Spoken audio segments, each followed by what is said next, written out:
अब देखिए, सबसे पहले आप ना दो प्रश्नों को समझिएगा। ये जो दो प्रश्न हैं लेवल 2 के, पहले बेसिक तरीके से हैं। जब आप इनको अच्छे तरीके से समझ लेंगे ना, तो थोड़ा सा कठिन प्रश्न आएंगे तो वो आप नॉर्मल तरीके से पकड़ लेंगे। आप ध्यान दीजिएगा। पहले ये प्रश्न लगभग एक ही जैसे हैं, थोड़ा सा अंतर है जहां आप गलतियां कर सकते थे। मेरा जो ये प्रश्नों को लाने का मेन मकसद ये था ना, आप जहां गलतियां करते हैं वो गलती आपसे नहीं होगी। आप पहले इन प्रश्नों को लिख लीजिए, ठीक है ना। हम हट जा रहे हैं, आप पहले इनको लिख लीजिए। अभी दो प्रश्नों को आप ध्यान से देखिएगा। किसी कक्षा में 50 छात्र हैं। कोई भाई क्लास चल रही है, उसमें कुल कितने छात्र हैं? आप कहेंगे 50 छात्र हैं, जिनमें से 10 विज्ञान पढ़ते हैं तथा 6 विज्ञान और कला दोनों पढ़ते हैं। आपको ध्यान देना है इसकी भाषा पे। अगर आप भाषा को नहीं समझे, गलती 100% होगी। भाई 10 व्यक्ति जो है विज्ञान पढ़ रहे हैं और 6 विज्ञान और कला दोनों पढ़ रहे हैं, तो कला कितने पढ़ रहे हैं? ऐसे प्रश्नों को जब हल करना हो, जैसे 2 विषय है तो आप कहेंगे भाई 2 विषय है तो 2 गोला रहेगा। सबसे बड़ी बात क्या है, जैसे आप एग्जाम में लगा रहे हैं, अगर 2 विषय या 2 व्यक्ति या कोई भी 2 चीज को लेकर के बात हो, तुरंत आप 2 गोला बना लीजिए, आधा आधा मिला लीजिए। इतना तो आप काम कर ही सकते हैं। हल कहां से करना है? आपको सबसे पहले जो उस मान को भरना है जो कि दोनों के लिए कॉमन है, उभयनिष्ठ है। आप कहेंगे 6 जो है ना विज्ञान और कला दोनों पढ़ते हैं। सबसे पहले आप किसको भरेंगे? 6 को भरेंगे। कहीं पर भी अगर 3 की बात करें, 4 की बात करें, कितने की भी बात करें, आप सबसे पहले जो कॉमन रहेगा, जैसे कह दिया कि 4 व्यक्ति तीनों कक्षा में शामिल है, 4 व्यक्ति तीनों तरीके से मौजूद हैं, तो आप सबसे पहले जो तीनों की बात करेगा, दोनों की बात करेगा, मतलब एकदम आल कंप्लीट हर सब में मौजूद हो, आप सबसे पहले उसको भरेंगे, ठीक है ना। अब देखिए क्या है, जिनमें से 10 विज्ञान पढ़ते हैं। विज्ञान कितने पढ़ रहे हैं? इधर विज्ञान है, हिंदी में लिख रहे हैं, साइंस नहीं लिखेंगे, और इधर कला है। कह रहा है कि 10 व्यक्ति विज्ञान पढ़ते हैं। एक बात बताइए, 6 व्यक्ति तो पहले ही विज्ञान पढ़ लिए हैं, तो अब केवल विज्ञान में कितने हैं? आप कहेंगे 4। कह रहा है कि 10 व्यक्ति विज्ञान पढ़ते हैं, इसका मतलब 6 तो पहले ही पढ़ चुके हैं और 4 व्यक्ति बचे, 4 भर दिए।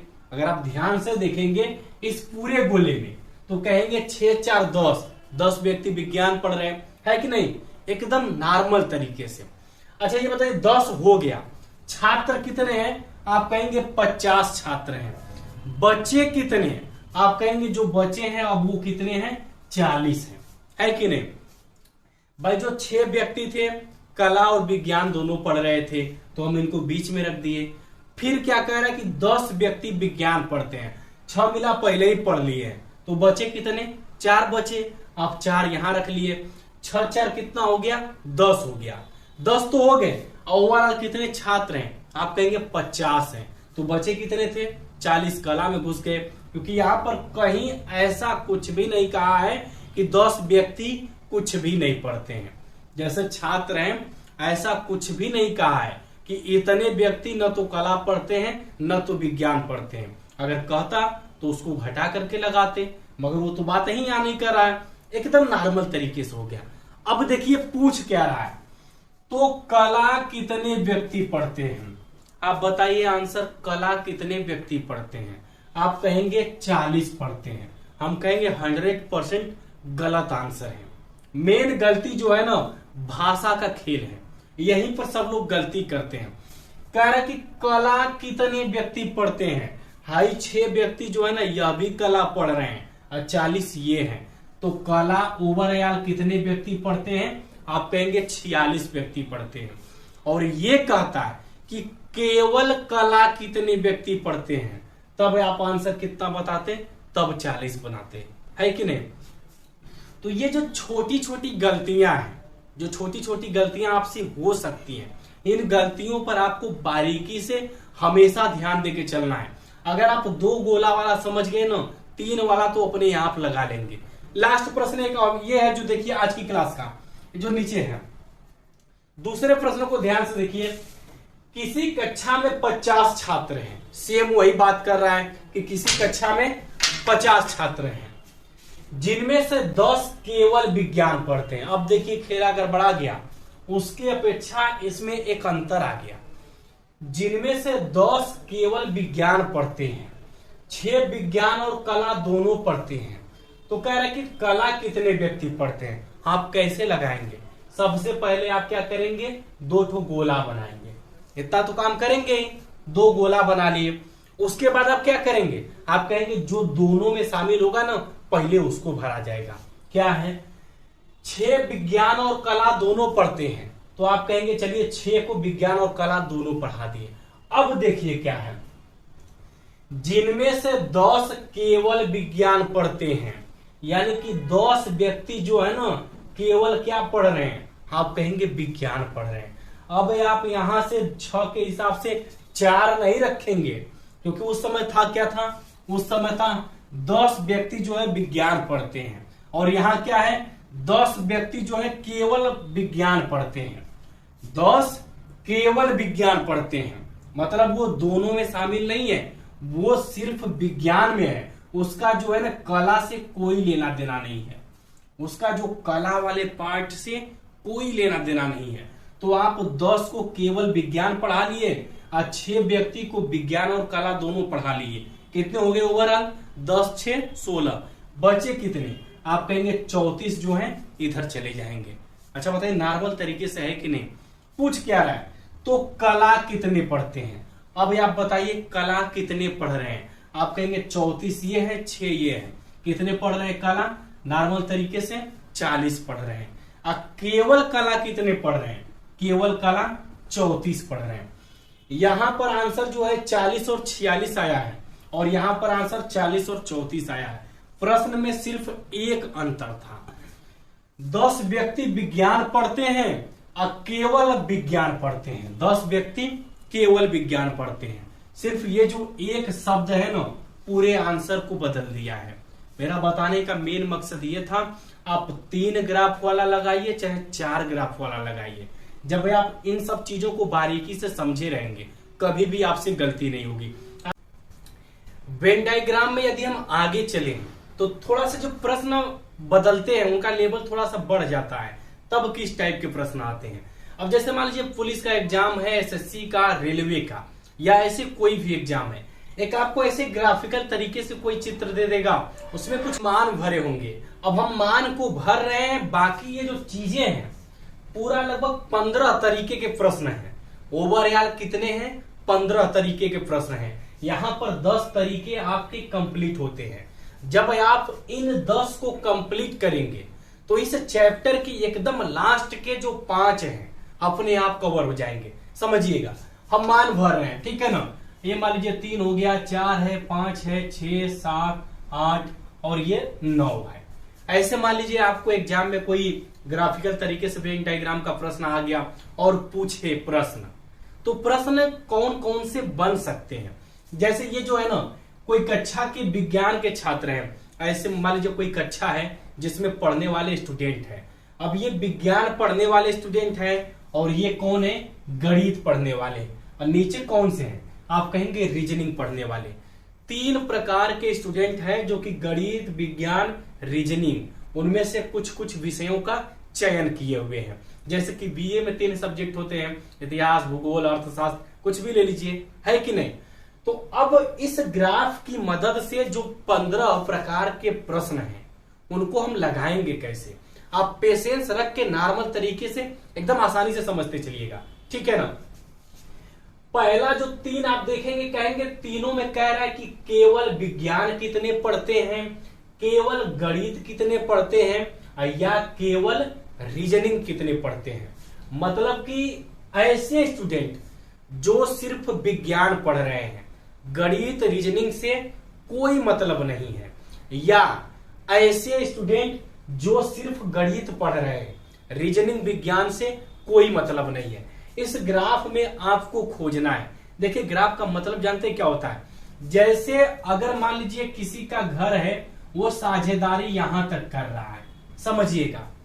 अब ये मान लीजिए कि 3 व्यक्ति हैं, 3 भाई हैं, इनमें घर का बंटवारा हुआ है। अब बीच में रख लीजिए गैलरी वैलरी जैसा है, तो उसमें तीनों आएंगे। कोई गैलरी ऐसी है जिसमें 2 लोगों की साझेदारी है, और कोई है ऐसी है जिसमें तीनों की साझेदारी है। तब आप सिर्फ एक का जो हिस्सा है, सिर्फ उसका कमरा जिसमें उसके भाई की हिस्सेदारी नहीं होगी, वह कौन कौन सा खंड है। आप कहेंगे जो इकलौता 3 बचा है, इधर 5 बचा है, और इधर क्या बचा है, 9 बचा है। ये जो है ना ग्राफिकल तरीके से अगर आप देखेंगे, अकेले सिंगल एक ग्राफ के अंदर कैद है। अकेले आप अगर देखेंगे ध्यान से तो ये सिर्फ एक ग्राफ के अंदर कैद है। ये जो सिंगल लाइन है यहां से लेकर के यहां तक, सिंगल लाइन सिर्फ एक के क्षेत्र में आते हैं। जबकि आप अगर 8 को ध्यान से देखेंगे, कहेंगे ये जो रीजनिंग वाला है वह भी 8 में घुसा हुआ है, और ये जो विज्ञान वाला है यह भी घुसा हुआ है। समझ रहे मेरी बात को।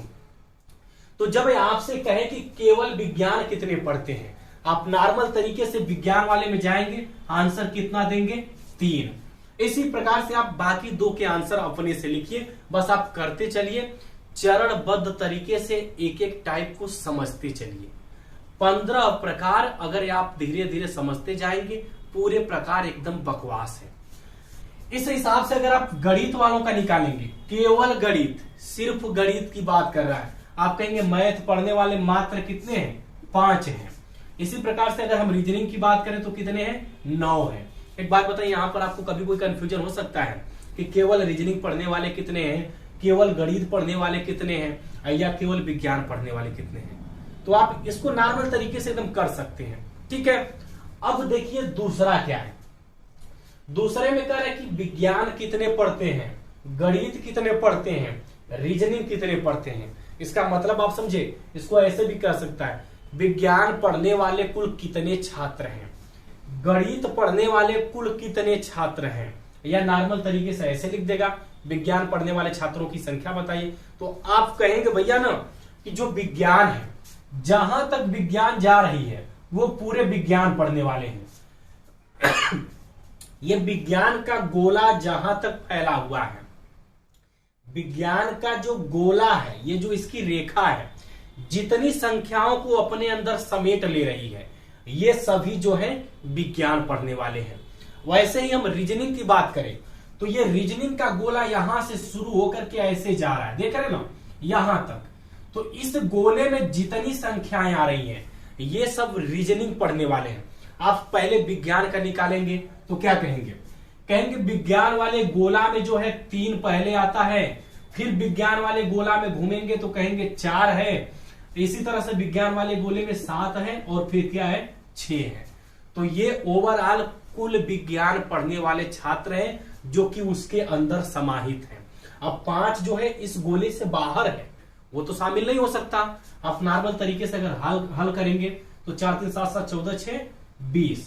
ओवरऑल विज्ञान पढ़ने वाले छात्र कितने हैं, आप कहेंगे 20 हैं। अब केवल विज्ञान पढ़ने वाले कितने हैं, 3 हैं। बताइए दोनों में अंतर है कि नहीं है।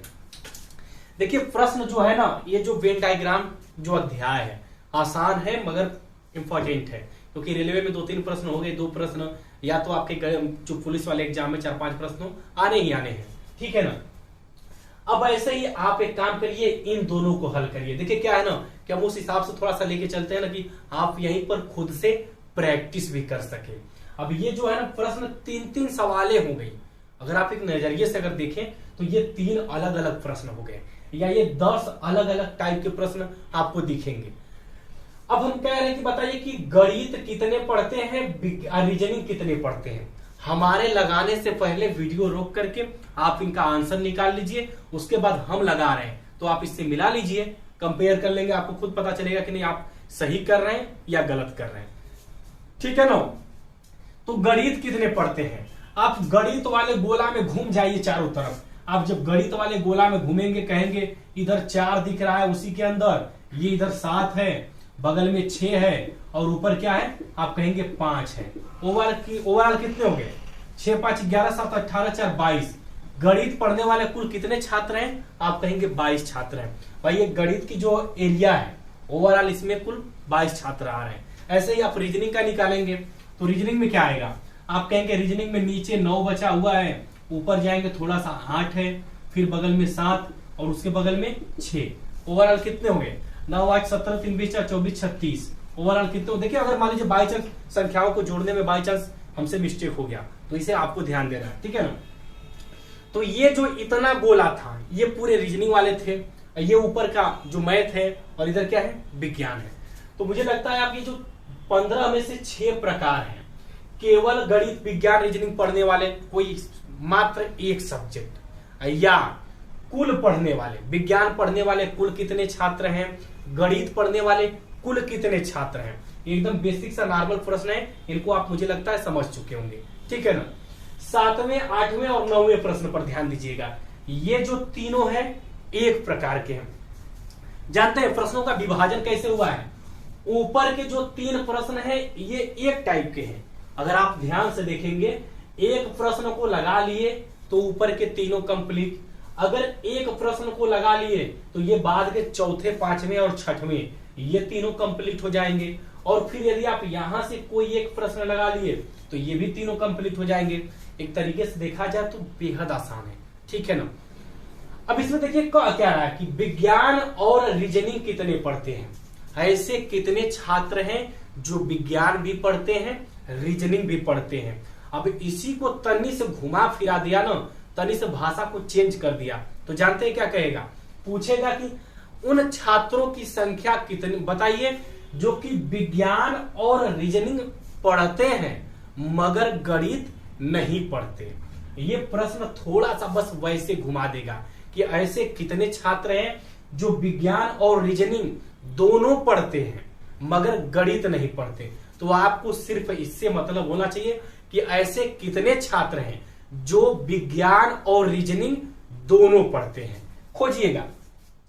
ऊपर वाला विज्ञान है, नीचे वाला रीजनिंग है। आप कहेंगे विज्ञान और रीजनिंग का जो गोला है ना, यहां से लेकर यहां तक आपस में मिल रहा है। कितना मिल रहा है, यहां से लेकर यहां तक। भाई ये रीजनिंग वाला गोला ऐसे जा रहा है, विज्ञान वाला ऊपर से आ रहा है। अगर आप ध्यान से देखेंगे तो विज्ञान और रीजनिंग का मेल मिलाप इतने क्षेत्र में हो रहा है, मगर इसमें एक चीज ध्यान देना है, पूछे कि विज्ञान और रीजनिंग कितने पढ़ते हैं। क्या चीज, विज्ञान और रीजनिंग कितने पढ़ते हैं, तो आप देखेंगे विज्ञान और रीजनिंग पढ़ने वाले कितने हैं, 15 हैं। 8 और 7 15 हैं। अगर पूछे विज्ञान और रीजनिंग पढ़ते हैं मगर गणित नहीं पढ़ते तो वहां से आप 7 को हटा देंगे। मात्र थोड़ी सी भाषा में अगर आप भाषा शैली को थोड़ा सा भी समझने में भूल किए ना, आंसर 100% आप गलत करके आएंगे। हम आपको स्पष्ट तरीके से कह रहे हैं कि अगर पूछे विज्ञान और रीजनिंग पढ़ने वाले कुल कितने छात्र हैं तो आप कहेंगे विज्ञान और रीजनिंग पढ़ने वाले कुल 8 7 15 छात्र हैं। यदि पूछे कि केवल विज्ञान और रीजनिंग पढ़ने वाले छात्र, क्या केवल विज्ञान और रीजनिंग पढ़ने वाले छात्र, मतलब कि वहां गणित से कोई लेना देना नहीं है, तब आप कहेंगे उस स्थिति में कितने हैं, 8 है। समझ में आ रहा है। अब यहां क्या कह रहा है, कह रहा है कि विज्ञान और रीजनिंग दोनों पढ़ने वाले कितने छात्र हैं। आप कहेंगे विज्ञान और रीजनिंग दोनों पढ़ने वाले छात्र कितने हैं, 8 + 7 यानी कि कितने हैं, 15 हैं। समझ रहे। अब यहां ये आपको कतई नहीं कहा है कि विज्ञान और रीजनिंग पढ़ने वाले ऐसे कितने छात्र हैं जो गणित नहीं पढ़ते। अगर वहां पर गणित को नहीं पढ़ने की बात करता तो आप गणित वाले 7 को क्या करते, छोड़ देते। जैसे कहता प्रश्न कि ऐसे कितने छात्र हैं जो विज्ञान और रीजनिंग पढ़ते हैं मगर गणित नहीं पढ़ते, तब आप आंसर कितना देते, 8 देते। अगर कह रहा है कि ऐसे कितने छात्र हैं जो विज्ञान और रीजनिंग दोनों पढ़ते हैं, तब आप कहेंगे 8 7 15 है। मुझे लगता है आप इसको बखूबी समझ चुके हैं। दूसरे वाले प्रश्न को हम बता रहे हैं, उसके बाद आप लास्ट वाला खुद से करिएगा। अब नीचे वाले में क्या कह रहा है कि रीजनिंग और गणित दोनों पढ़ने वाले छात्र कितने हैं। रीजनिंग और गणित, अगर आप ध्यान से देखेंगे तो रीजनिंग और गणित ये है, यहां पर रीजनिंग और गणित का मेल मिलाप इतने में हो रहा है। रीजनिंग और गणित का मेल मिलाप 7 और 6 में हो रहा है। आप कहेंगे ओवरऑल कितने हैं, 7 + 6 यानी कि 13 है। समझ रहे मेरी बात को। यही पर अगर कहता कि मान लीजिए गणित और रीजनिंग पढ़ते हैं मगर विज्ञान नहीं पढ़ते, तो ये जो 7 है ना, ये विज्ञान में शामिल है। 7 जो है विज्ञान में शामिल है। उस दौरान आप 7 को क्या करते, हटा देते हैं। समझ रहे हैं? ये प्रश्न देखिए इस तरीके से बस थोड़े से भाषाओं को हल्का सा बदल देगा और उसी में आप उलझ जाएंगे। उन सब चीजों को यहाँ अगर वीडियो देख करके आप पीछे आगे जाकर के इसको बखूबी समझिए, ठीक है ना। अब इसमें देखिए जो लास्ट वाला प्रश्न है, रीजनिंग, गणित, विज्ञान तीनों पढ़ने वाले, तो ऐसी कौन सी संख्या है जो कि तीनों में शामिल है? आप कहेंगे विज्ञान भी पढ़ता है, गणित भी और रीजनिंग भी। ऐसे कितने छात्र हैं जो कि तीनों पढ़ते हैं? तो आपको बीच में दिखाई देगा 7। कौन सा है? 7। ये 7 जो है विज्ञान में भी आ रहा है, विज्ञान वाले गोले में भी शामिल है। यह 7 जो है गणित वाले गोले में भी शामिल है, और ये जो 7 है आपके रीजनिंग वाले गोले में भी शामिल है, जो कि तीनों में मौजूद है। इस स्थिति में रीजनिंग, गणित, विज्ञान तीनों पढ़ने वाले छात्रों की संख्या कितनी होगी? 7 होगी, ठीक है ना। तो आप ये जो 10 प्रकार के अलग अलग प्रश्न थे इनको बढ़िया से लिख लीजिए और इस प्रश्न को जो है नोट्स में लिख करके तैयार कर लीजिए, प्रैक्टिस कर लीजिए। आगे जो बदल करके प्रश्न आते हैं, अब देखिए एक प्रश्न जो है ना ये और है, आप इसको समझ लीजिए। जैसे ही आप इस प्रश्न को बखूबी समझ लेते हैं उसके बाद ये अध्याय आपका पूरे तरीके से कंप्लीट हो जाएगा। बात आती है कभी कभी ये इन प्रश्नों को संख्यात्मक तौर पर लिख दिया जाता है, जैसे एक लिखित भाषा के रूप में, वो भी आसान है। आप अगर इसको कर लिए तो उसे नॉर्मल तरीके से कर लेंगे। और हाँ, वो जो प्रश्न है ना वो किसी और अध्याय का है। रीजनिंग का ये 8वां या 7वां चैप्टर जो भी है, जैसे ही ये चैप्टर कंप्लीट होगा, लगभग धीरे धीरे करके 25 चैप्टर रीजनिंग के, भाई हम लोग 7वें 8वें पर आ गए हैं, 1/3 लगभग खत्म हो गया है। रीजनिंग को बस चरणबद्ध तरीके से हम लेकर के चल रहे हैं। आप जुड़े रहिएगा, पढ़ते रहिए। और हाँ, शेयर देखिए आप लोग नहीं कर रहे, थोड़ा उस पर ध्यान दीजिए क्योंकि स्टूडेंट जो है ना जुड़ नहीं पा रहे हैं। तो आप बस पेशेंस रख के कंप्लीट करिएगा। लास्ट में जानते हैं प्रैक्टिस सेट हमें कराना ही कराना है। हिंदी कंप्लीट हो गया है लगभग में, यूपी जी के लगभग में कंप्लीट हो गया है, और रीजनिंग धीरे धीरे लगभग हम कंप्लीट कर लेंगे। जैसे ही ये तीनों कंप्लीट होते हैं, तीनों के प्रैक्टिस सेट एक साथ चलेंगे। कुछ लोग कह रहे हैं कि प्रैक्टिस सेट क्यों नहीं करा रहे हैं, अभी कोई पेपर नहीं है, अभी करा देंगे प्रैक्टिस सेट तो उतना मजा नहीं आएगा। आप सिलेबस कंप्लीट करिए, अधिक से अधिक किताबें पढ़िए, 2 बार 3 बार किताबें आप पढ़िए ज्यादा से ज्यादा। उसके बाद जानते हैं प्रैक्टिस जो है एग्जाम डेट जब आता है लास्ट के 1 महीने में जम करके करनी चाहिए, और उस टाइम बड़ा मजा भी आता है। जैसे हम प्रैक्टिस कराएंगे, कोई चीज हम बता रहे हैं, आपको लगेगा कि अरे यार ये पुरानी हो गई है, आप तुरंत जाकर के क्लास देखेंगे तो उस दौरान जो होता है ना तैयारी बड़ा बेजोड़ होती है। अभी फिलहाल में आप सिलेबस कंप्लीट करिए, पढ़िए, एक एक चीज को जानिए, समझिए। जब आप इन सब चीजों को समझेंगे, जानेंगे, 2 बार 3 बार लगाइए, एकदम परिपक्व हो जाइए।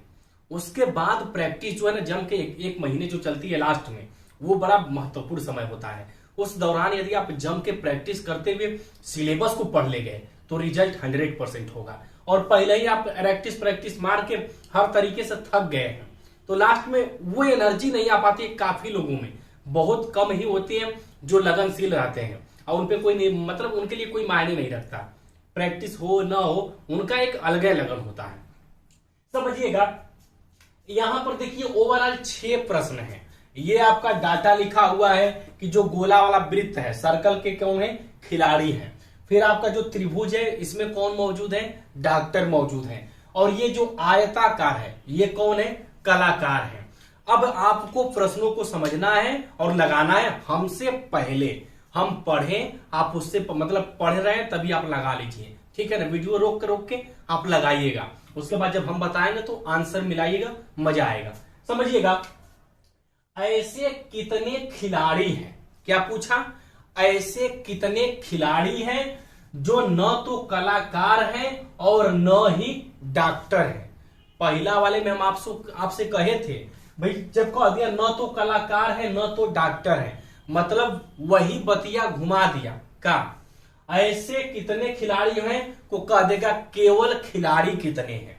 क्या? केवल खिलाड़ी कितने हैं। आप कहिए केवल खिलाड़ी कितने हैं, या आप ऐसे कहिए कि खिलाड़ी कितने हैं जो न तो कलाकार है न तो डॉक्टर है। भाई ये अगर आप इसमें देखेंगे तो भाई ये डॉक्टर है, ऊपर वाला ये अंश डॉक्टर का है। अब खिलाड़ी में जो भी मौजूद है वो तो होगा नहीं क्योंकि डॉक्टर नहीं कहा है। अब खिलाड़ी के अंश में आप कलाकार देखेंगे तो कलाकार वाला अंश भी नहीं होगा जो कि खिलाड़ी है, सिर्फ खिलाड़ी की बात कर रहा है। तो आप कहेंगे पहले वाले का आंसर क्या है, 25 है। पहले वाले का आंसर 25 है। प्रश्न को लिख करके आप लास्ट में आंसर लिख लीजिए 25। बाकी ये आंसर रीजनिंग जानते हैं समय बहुत बचाती है, रीजनिंग में ना समय बहुत बचता है। और हाँ, एग्जाम में सबसे पहले किनको लगाएं, जैसे पुलिस के एग्जाम जो है ना लगभग 25 हिंदी दे दी या फिर रीजनिंग, कुछ तरीके होते हैं। तो हम आपसे वो चीज साझा करेंगे, बस आप जुड़े रहिए, समझते रहिए, पढ़ते रहिए। तमाम एक्सपीरियंस जो है क्लास दर क्लास मिलते रहेंगे, ठीक है ना। तो भाई ऐसे कितने खिलाड़ी हैं जो ना तो कलाकार थे ना तो डॉक्टर थे। आप कहे भैया हमको डॉक्टर से कोनो मतलब नहीं है और कलाकार से भी कोनो मतलब नहीं है, तो हमको सिर्फ किससे मतलब है, ऐसे कितने खिलाड़ी हैं, खिलाड़ियों से मतलब है जो कि न डॉक्टर थे न कलाकार थे। पहला वाला हो गया। दूसरा वाला आप लगाइए, दूसरा प्रश्न करिए, ऐसे कितने कलाकार हैं, ऐसे कितने कलाकार हैं जो केवल खिलाड़ी हैं। मेरी बात को आप समझे, ऐसे कितने कलाकार हैं जो केवल खिलाड़ी हैं। मतलब कि आपको वो संख्या निकालना है जिसमें कलाकार और खिलाड़ी दोनों हो, कलाकार और खिलाड़ी दोनों हो। मगर एक बात ध्यान देना है, ये चीज आपको भूलना नहीं है, केवल खिलाड़ी हैं। आप कहेंगे कैसे, समझिएगा। देखिए ऐसे कितने कलाकार हैं, भाई हम कलाकार वाले को पकड़ लिए, जो केवल खिलाड़ी है, कलाकार और खिलाड़ी। कलाकार और खिलाड़ी में अगर आप देखेंगे ना तो कलाकार और खिलाड़ी में इतना मैच कर रहा है, गोला और आयत में ये लगभग इतना मैच कर रहा है। अगर आप दिमाग दौड़ाएंगे तो आप पाएंगे कि कलाकार और खिलाड़ी में इतना भाग मैच कर रहा है जो कि पूरे तरीके से वृत्त में है और पूरे तरीके से आयत में है। ये जो 8 है, 8 जो है खिलाड़ी में कतई मौजूद नहीं है क्योंकि यह वृत्त के क्या है, बाहर है। अब समझिएगा, ऐसे कितने कलाकार हैं जो केवल खिलाड़ी हैं, केवल खिलाड़ी हैं। अब अगर आप ध्यान से देखेंगे ना तो कलाकार खिलाड़ी में 22 भी आ रहा है, 3 भी आ रहा है। मगर यहां कहा है कितने कलाकार हैं जो केवल खिलाड़ी हैं, उसमें डॉक्टर नहीं होना चाहिए। डॉक्टर हो गया तो आप प्रश्न 100% गलत करके चले आए। तो आप इसका आंसर क्या देंगे, 22, 22 कितना हो गया, 22। क्योंकि जो 3 है, ऐसे कितने कलाकार हैं जो खिलाड़ी हैं और वो डॉक्टर भी हो जा रहे हैं, वह क्या हो जा रहे हैं, डॉक्टर भी हो जा रहे हैं। तो इसको आप इसमें काउंट बिल्कुल नहीं कर सकते। देखिए आप जो है ना 20 साल, 18 साल, 15 साल, मतलब 15 साल नहीं 18 प्लस वाले हैं, ये सब फालतू की चीजें हैं। मजाक करना है भैया, पासा लूडो बहुत से खेले होंगे, और ये तो उससे भी बकवास की बात कर रहा। कर भैया बताओ कितना कलाकार कितना खिलाड़ी हों जबर की डॉक्टर वॉक्टर ना हो, खाली कलाकार और खिलाड़ी दो ये चीज हों।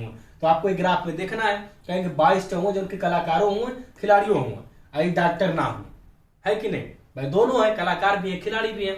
अब अगला प्रश्न देखिए, तीसरे में कह रहा है कि ऐसे कितने कलाकार हैं जो डॉक्टर हैं। बात अब आगे देखिए वही वाली है, ऐसे कितने कलाकार हैं जो डॉक्टर हैं। आप कहेंगे कलाकार और डॉक्टर ये है, तो यहां पर अगर आप देखेंगे 8 मैच कर रहा है और कितना मैच कर रहा है, 3 मैच कर रहा है। अब इसमें यह नहीं कहा है कि ऐसे कितने कलाकार हैं जो केवल डॉक्टर हैं। अगर वो कहता तो आप आंसर कितना चूज करते, 8 मारते। मगर प्रश्न को ध्यान से देखिए, ऐसे कितने कलाकार हैं जो डॉक्टर हैं, तो आप कहेंगे 8 भी है 3 भी है, ये कलाकार भी है 3 जो है कलाकार भी है डॉक्टर भी है। अब खिलाड़ी है या नहीं है उसकी बात ही नहीं किया है, तो उससे हमें क्या मतलब है। प्रश्न में जिसके बारे में कोई जिक्र नहीं किया है उससे हमें कोई मतलब नहीं होना चाहिए। बस मतलब किससे होना चाहिए, जितना कहे उतना सुनिए। एक होता है ना कि चालाकी, मतलब कि कुछ लोग जो रहते हैं ओवर चालाक बनते हैं। अगर आप ज्यादा चालाक बनेंगे ना तो मार खाएंगे। इंटरव्यू होता है तो इंटरव्यू में जानते हैं क्या होता है, जैसे कि हायर लेवल के जो इंटरव्यू देते हैं, अब सामने वाले जो है आपसे कोई प्रश्न पूछे हैं छोटा सा, तो ये चालाक बनने में जानते क्या करते हैं, उसको आंसर चाहिए 2 लाइन का, इनको रहता है नॉलेज, तो खूब एकदम बड़बड़ाना शुरू कर देंगे। मतलब लगेगा कि नहीं, हाँ हमको सब इतना खुश होता है कि हमको बहुत नॉलेज है, पूरा बता देंगे तो बड़ा खुश होंगे। जबकि वो क्या करते हैं, जो इंटरव्यू लेते हैं, उनको आपके दिमाग को परखना है कि आप कम शब्दों में सही चीज कैसे रखते हैं। अगर कोई घटना हुई है, कोई बात हुई है, आप वहां पर कम बोलेंगे तो लोग सुनेंगे, और कम में भी आपको वो बोलना है जो सटीक हो, सही हो, सब समझे। ये होता है इंटरव्यू। इंटरव्यू का मतलब यह है कि आप वहां पर जितना पूछा जा रहा है सिर्फ उतने जवाब दीजिए, ज्यादा चालाक मत बनिए। ये प्रश्न खुद कह रहा है, यहां पर भी ये बात लागू होती है। ये हर जगह लागू होती है भाई। जो यूपीएससी की तैयारी करते हैं, अब उनको क्या है कि बड़ी जिम्मेदारी संभालनी है, पूरा जिला कप्तान है, एसएसपी है, एसपी है, तो पूरा जिला संभालना है। तो उन्हें इंटरव्यू में सबसे बड़ी चीज, भाई आपको इंग्लिश आ रही है, तमाम चीजें, वो तो अलग की बात है, मगर सबसे महत्वपूर्ण ये होता है कि आप सटीक बोलिए, समझदारी से बोलिए और कम बोलिए। जितना जरूरत है उतने बोलिए। आपको आ रहा है, नॉलेज है, सब कुछ है, फिर भी बकबकाइए मत। जितना से काम निकलना है उतने से मतलब रखिए। तो वही है, ऐसे कितने कलाकार हैं जो डॉक्टर हैं। तो आप कहेंगे कलाकार 8 हैं और डॉक्टर मतलब 3, मतलब दोनों को मिला लेंगे, कलाकार और डॉक्टर में, तो कहेंगे 8 भी हैं, 3 भी हैं। तो ओवरऑल कितने हैं? इसका आंसर आप देंगे ऐसे कितने कलाकार हैं जो डॉक्टर हैं। इसका आंसर हो गया 11। कौन सा प्रश्न है? आप कहेंगे तीसरा वाला प्रश्न है, ऐसे कितने कलाकार हैं जो डॉक्टर हैं। इसमें आंसर हो गया 8 3 11, है कि नहीं। अब नीचवा वाला प्रश्न चौथा पढ़िए, चौथा क्या कह रहा है? कह रहा है कि ऐसे कितने कलाकार हैं जो केवल डॉक्टर हैं। बात बदल गई कि नहीं बदल गई? ऐसे कितने कलाकार हैं जो केवल डॉक्टर हैं। तो आप कलाकार और डॉक्टर में जाएंगे ना, तो कहेंगे ऐसे कितने कलाकार हैं जो केवल डॉक्टर हैं। उनकी संख्या 8 है, क्योंकि जो ऊपर वाला 3 था वो खिलाड़ी में भी शामिल हो जा रहा था, मगर यहां कह रहा है केवल डॉक्टर है। तो यही ऊपर वाला आंसर 11 आया और नीचे वाला आंसर कितना आया? 8 आया। मुझे लगता है आप इन सब चीजों को बखूबी समझ रहे हैं और समझना चाहिए। आसान प्रश्न है, आप प्रैक्टिस करेंगे ना तो आपको बड़ा मजा आएगा। नोट्स बनाते रहिएगा। अब देखिए, केवल डॉक्टर कितने हैं? एकदम सबसे आसान प्रश्न, केवल डॉक्टर कितने हैं?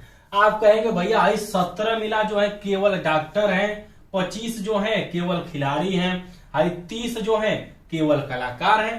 केवल कलाकार 30, केवल खिलाड़ी 25 और केवल डॉक्टर 17, है कि नहीं। तो यही पूछा है केवल डॉक्टर कितने, आप कहेंगे 17 हैं, है कि नहीं। लास्ट वाला देखिए, कुल खिलाड़ियों की संख्या बताइए। ध्यान देना है, कुल खिलाड़ियों की संख्या बताइए। आप खिलाड़ी वाले में जाइए, अब दिमाग लगाइए। आप जो है ना खिलाड़ी वाले में जाइए। आप कहेंगे खिलाड़ी में हाई पूरा वृत्त आता है, यहां से लेके यहां तक ये पूरा वृत्त आएगा जो कि खिलाड़ियों को दिखाएगा। अब इस पूरे वृत्त में आप काउंट करिए। आप कहेंगे पहले तो 25 दिख रहा है ऊपर, ठीक है, इधर 22 दिख रहा है, यह भी उसी में मौजूद है, ऊपर 4 है, यह मौजूद है, उसी में है, और 3 है, वह भी मौजूद है। जोड़ दीजिए, 22 2 25, 25 20 45, 49 3 52, कितना हो गया? 52। मिला लीजिएगा भाई, गलत गलत पढ़ दे तो बात अलग है। तो ये आपका लगभग पूरा जो सर्कल है कितना आ गया? 52 आ गया। क्योंकि कुल कितने खिलाड़ी हैं, तो ये घर में जितने लोग बैठे हैं ना, ये खिलाड़ी वाला जो गोलाकार घर है, इसमें जितने लोग बैठे हैं सब खिलाड़ी हैं, क्योंकि ये खिलाड़ियों का ग्रुप है कि नहीं। तो 25 है, उसके बाद 22 है, उसके बाद 4 है और 3 है। जानते हैं इनका व्यवहारिक जीवन में उपयोग क्या है? सबसे बड़ा उपयोग क्या है? ऐसे प्रश्न पूछे क्यों जाते हैं? पता है क्यों पूछे जाते हैं? जैसे रविचंद्रन अश्विन है। रविचंद्रन अश्विन पहले इंजीनियर थे। क्या थे? इंजीनियर थे। आज क्या है? डॉक्टर हैं। तो आप उनको रखेंगे, कहेंगे मान लीजिए नीचे वहां इंजीनियर रहता, ऊपर डॉक्टर रहता, तो आप रविचंद्रन अश्विन को बीच में रखते। कहा रखते हैं? बीच में। कहते अरे यार ये तो इंजीनियर भी है, ये तो डॉक्टर भी है। समझ रहे हैं? ये प्रश्न बनाने का मेन हमारा व्यवहारिक जो है ना वहां से जुड़ा रहता है। जैसे क्या होता है, काफी लोग एमबीबीएस जो होते हैं, एमबीबीएस हो गए या बीटेक कर लिए, जो इंजीनियरिंग वाले हैं या जो डॉक्टर लोग हैं एमबीबीएस, वो बाद में क्या करते हैं, आईपीएस आईएएस बनकर के आ जाते हैं, तैयारी करते हैं, सिविल सर्वेंट बन जाते हैं। वो आकर के जुड़ जाएंगे, एसएसपी बन जाएंगे, एसपी बन जाएंगे, कप्तान बन जाएंगे। मगर उसके पहले वो डॉक्टर थे। तो उनमें क्या होता है, सिविल कर्मचारी और डॉक्टर दोनों के बीच में शामिल हो जाते हैं। जिसको हम कहते हैं क्रिकेटिंग भाषा में ऑलराउंडर, जो गेंदबाजी भी कर सके, बल्लेबाजी भी कर सके, वो क्या कहा जाता है, ऑलराउंडर। तो बस उसका वहीं पे व्यवहारिक तौर पर उपयोग है और उसीलिए ये चैप्टर बनाया गया है ताकि आप इन सब चीजों को समझिए।